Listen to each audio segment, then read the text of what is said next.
It's so cliche to say that the joy is in the journey and not in the destination, but that's so true. And I finally realized that today in my own life. Um, and so today's episode is not like the normal episodes are now. You'll notice there's no intro music. You're not going to hear any of that. There's not. I'm not doing listener shout outs. Actually, you know what? I will. I want to give a shout out to all of you listening. All of you listening. And of course, if you think somebody needs this, you listen to this today and say, you know what? I know somebody who needs that. Share this with them. Share this on your social media. Do leave a rating and review. But I didn't want. I wanted to cut into the chase today because I feel like this message is important. And it was a realization that I just had. I am recording this on my phone, no fancy equipment, about 5 minutes after a lengthy text message thread with one of my childhood friends. And we've been friends almost for 30 years now. And he had sent me, his wife got him for his birthday. So, I grew up playing golf. I played college golf. I played junior golf. I played professional golf. And one of the things that my dad was his golf instructor. And my dad had this camera that could take a swing sequence to show you. Again, this is back in the mid 1990s, like 94, 95. So this was pretty advanced technology back then. And it could show you where you were at in different positions of your swing. And in a high level competitive golf, the technique is extremely important. So I'm trying to explain this to people who don't play golf. And where you're at in your golf swing is extremely important to understand it and to feel and to be able to get in the right position so that you can hit better shots.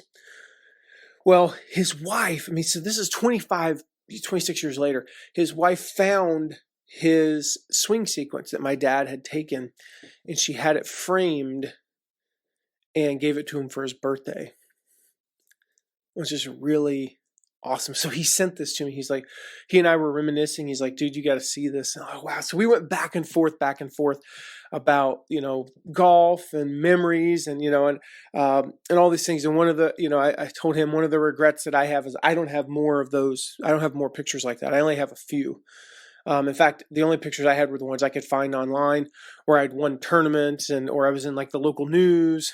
The one time when I was in Sports Illustrated, like the little faces in the crowd, those are the pictures I can find of me with golf.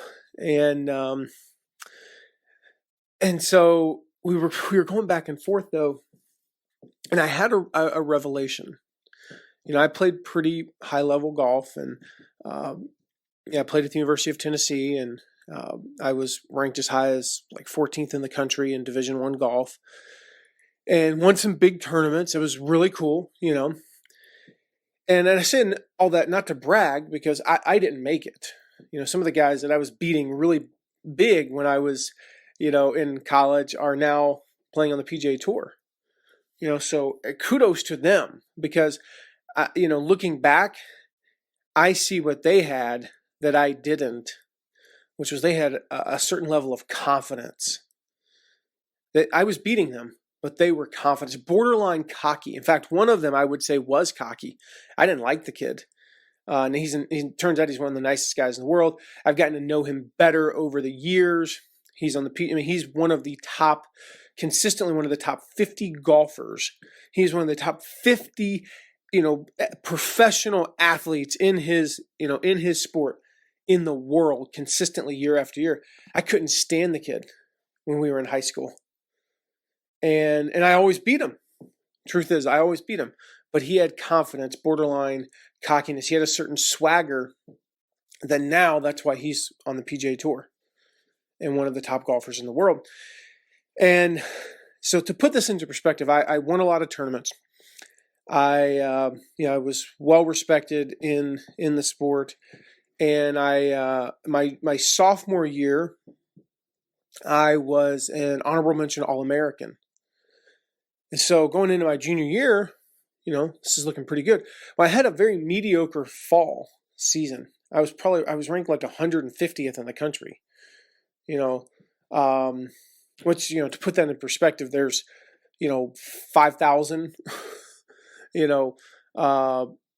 golfers and Division I golfers in the country, and I was ranked 150th. But for me, that was terrible. And so I decided to do something that I felt like I'd needed to do for a couple of years, and that was change the way I grip the club. And I was telling my friend Hunter that when I look back at what the most enjoyable phase of all of my golf career was, it wasn't the summer where I literally won 5 out of 6 tournaments. We had, I had 6 big, I say big tournaments. I won some smaller ones, but I had 6 big tournaments. I won 5 of them. And the one that I didn't win was actually the one I played the best at, but it was just a higher level of competition. It wasn't, when I was, it wasn't when I was featured in Sports Illustrated. It wasn't when, I won one of the biggest tournaments in the country. It wasn't any of those things, actually. It was the winter of my junior year when I changed my grip. And here's the lesson for you. That process was hard. It required me, I remember it very well. The day the season ended, the next day I was out there and I changed my grip. And that meant that I would, it's hard to explain to people who don't play golf, so hopefully you understand this. I went from an overlapping grip to an interlocking grip where my right pinky would go between my left forefinger and my left middle finger. And so for the first few weeks, those 3 fingers were blistering. They would hurt. I had to toughen up the skin, and I would do all these things to try to do that just to be able to get into the place where I could even do that, where I could practice enough without it hurting, because those parts of my fingers were not toughened up. The skin was still sensitive and soft. And that was fun. Because I thought about it all the time, thinking about how to grip a golf club. It's so crazy, right? And so I enjoyed it. I enjoyed that process. I enjoyed the process of struggling because I knew that I had to take 2 steps back to take 3 steps forward.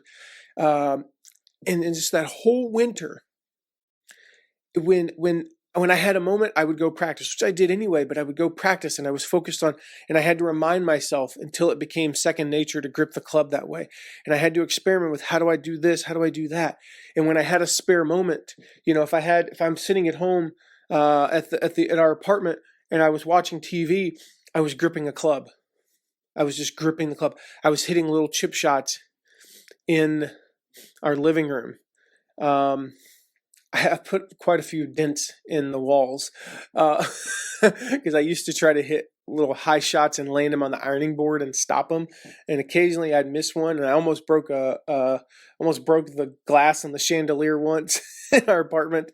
But I would do that, and if the weather was bad, it was winter in Nashville, it was hit or miss. I would go to our indoor facility, and I would just hit balls, not even knowing where the ball's going, but just hit balls. Just to work on my grip, over and over and over again. It was like I wouldn't say a 24/7 thing, but 12 hours a day. I was working on something as simple as how to grip a golf club. And that process, that journey, when I look back, even the struggle, and it wasn't the part where it clicked. There was a part that spring. I remember we were in Alabama at a tournament, and it started to click the week before. And then it really clicked when we were in Alabama. And then I went on, other than one tournament from that point forward, I went on, played phenomenal.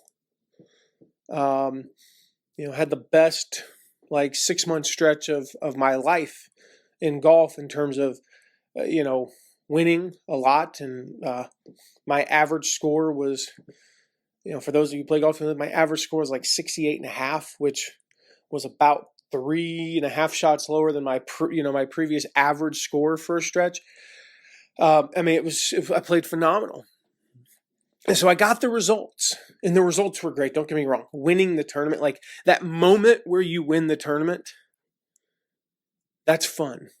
The next day after winning the tournament, that's fun. But as far as lengthy stretch, 4 months, 120 days of pure joy, even through the struggle, it was that winter. when I changed my grip. It was every moment that I questioned, like, was it worth it?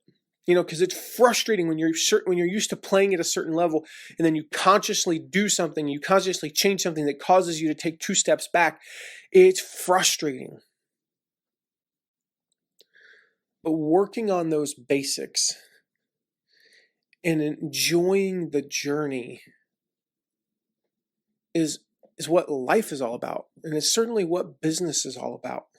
And so the business application, the affiliate marketing application is, what about enjoying the journey of building your business? What about enjoying moments now where maybe you're not where you want to be and you think, you know what, I have to get to this level. Like, until I get to 6 figures, until I get to 7 figures, I won't enjoy it. But why not enjoy where you're at right now? Instead of looking at it like Zig Ziglar always used to say, someday I'll. It's like a mythical place, right? Someday I'll. Instead of looking forward to someday I'll, why not look forward to tomorrow? Why not look forward to the rest of today? And why not enjoy the journey and enjoy the process and enjoy experimenting and enjoy sending that email to only 172 people and seeing what works, and enjoy the fact that sometimes you're going to screw stuff up. Sometimes you're going to, it's no fun. When you do a $2,000 promotion and then follow it up with a $0 promotion, that's not fun. But why not look at it and enjoy analyzing and enjoy learning, enjoy the process? And so for me, I look back in business and I think, when was the most enjoyable time in business? When was the time when business was pure joy? And it wasn't when I woke up one day and we had 52 employees and we were doing $1.5 million a month in sales. It wasn't the first $25,000 check that we got to write to ourselves. It wasn't the first $10,000 check. It wasn't the first check. It wasn't the first month where we actually got to pay ourselves. It wasn't any of those. It was the journey to our first $1,000 day. And that's $1,000 in revenue, which meant we probably made like $50. But I remember that $1,000 day. I can tell you exactly what I was doing, what I was wearing, where I was sitting when we hit it.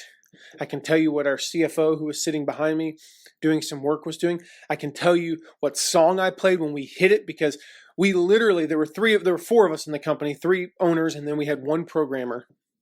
Actually, we had I had a part-time assistant at that point. So there were 5 of us. It was 11 o'clock at night and we were getting close. And we were refreshing the stats, and this was a big report so fast that it almost crashed our server and would have cost us hitting $1,000, ironically. But I remember what happened. We were refreshing it. I was on the phone with other business partner. We were at $991.50. And we sold insurance leads to insurance agents. And there was no way we didn't have a lead that cost less than $850. So if we sold 1 more lead, our cheapest lead was $9, we hit 1,000. And sure enough, we sold like 3 more leads that day. We finished the day at like $1,021 or whatever. And as soon as we crossed 1,000, at 11:38 p.m., we cranked up KC and the Sunshine Band. Or was it Casey and the Sunshine Band or Cool in the Gang? I can't remember. Celebration, celebrate good times, come on. And we pumped it up and we were singing and we were dancing and we were pumped to hit $1,000. I don't remember the day we hit $5,000 in a day.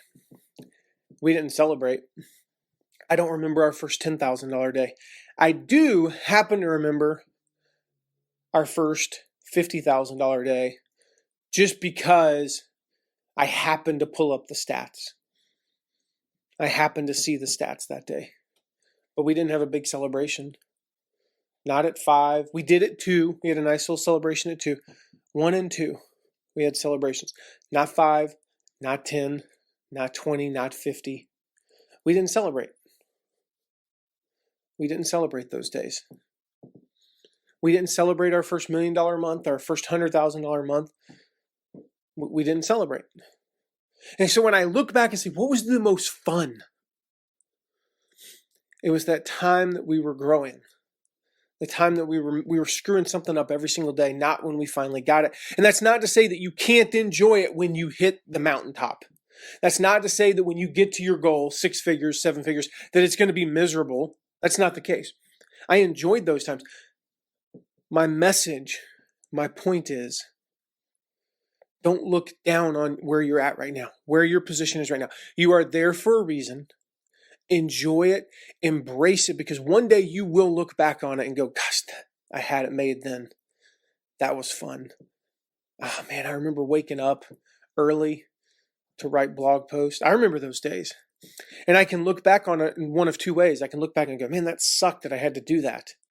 Or I can look back on it and go, gosh, that was actually kind of cool.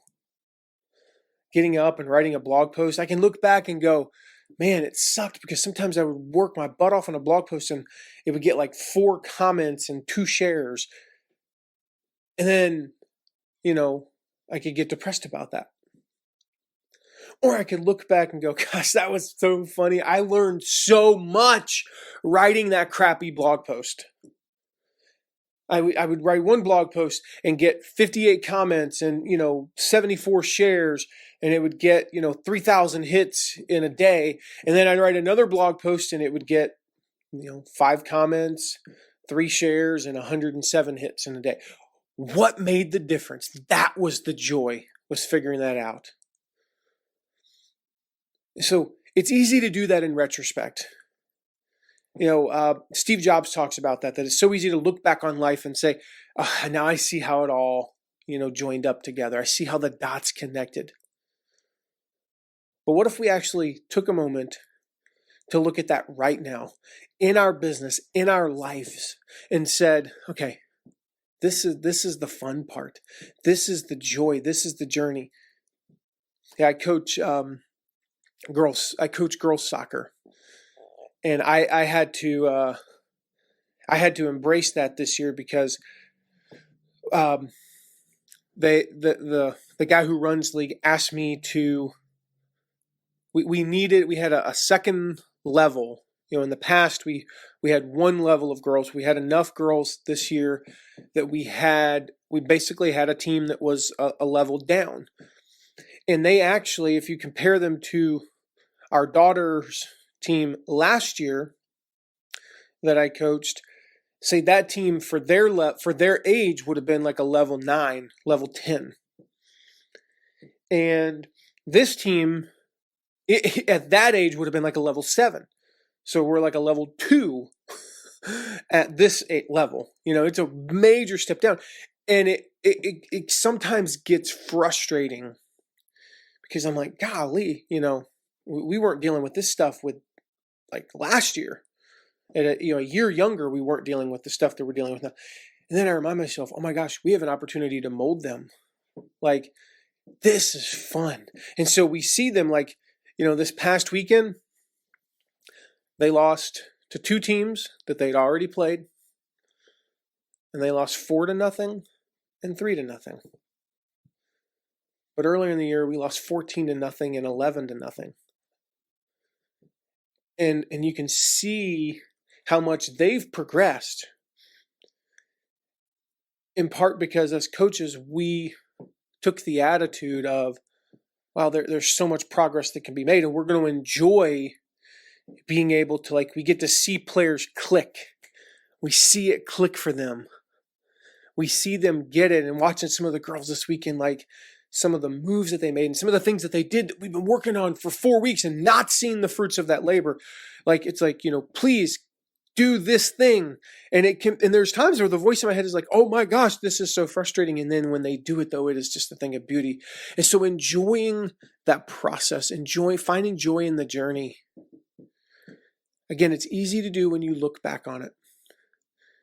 But I would encourage you to find that joy right now. Today, look for the places where you can find joy in the journey. Those places they can feel frustrating, You find joy in them. It's hard, but you find joy in it. You find opportunity. You find advantages. You find benefits. You find the advantages of being small, the advantages of not having a large audience yet. The advantages of maybe, it can be frustrating when this is your part-time thing, when this is your side hustle. Well, find the advantages of that. You get to experiment and try new things, and your family's not reliant on it. I will tell you, the older I get, as our children get older, as our expenses go up, as the demands on our business go up, as we have more and more people. I mean, I've admitted this to our team. The more and more people we add to our team, and the more and more people I realize are dependent on our business for their livelihood. Like their children, we go out of business, their children don't eat. Maybe they eat, but you get the idea, right? Like their lives will suffer. People will suffer if we screw up. And as that pressure goes up, I've noticed I've become more risk averse. Not adverse, risk averse. I've become more risk averse. I wasn't risk averse when this was just a side hustle. I tried all kinds of stuff. Even once I started making money, when I had my first $1,000 month, I was still I tried all kinds of stuff. Even when I first went full time, it was just me and my wife and an assistant who worked for an agency that, if we went out of business, it wasn't like the end of their world. As we've grown, it's become harder. And I have to acknowledge that. I have to acknowledge and say, wait a minute, I've gone, I get that it's there's a fine line. There's a gray area, and I've tipped over into the black area where I'm too risk averse. Like we can mitigate the risk a little bit, cut back a little bit. I can't put these people on the street, but we can't go all the way into the area of taking no risks. So embrace where you're at today. Find joy in the journey. And I'll see you in the next episode.